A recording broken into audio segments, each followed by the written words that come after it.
स्यमी जिन्न की कहानी।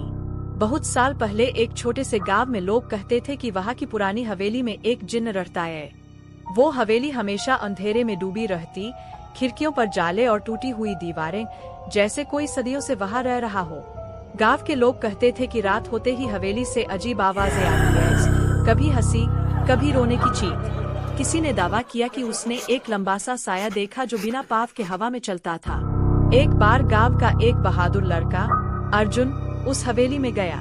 जैसे ही वो अंदर पहुंचा, अचानक दरवाजा अपने आप बंद हो गया। कमरे की हवा भारी हो गई और सामने एक नीली रोशनी का धुआं फैलने लगा।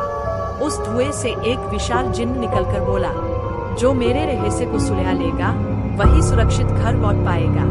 अर्जुन ने हिम्मत दिखाई। उसने देखा, हवेली की दीवारों पर पुराने प्रतीक बने हुए थे। वो समझ गया कि जिन्न का रहस्य उन प्रतीकों में छुपा है।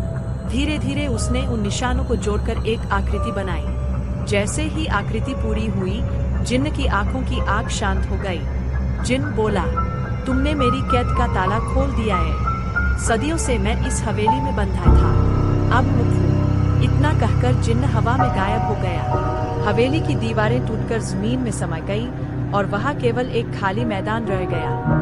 गांव वाले आज भी उस जगह को जिन्न का मैदान कहते हैं, लेकिन लोग वहाँ रात को नहीं जाते, क्योंकि कहते हैं कभी कभी अब भी वहाँ धुएं का बादल उठता है।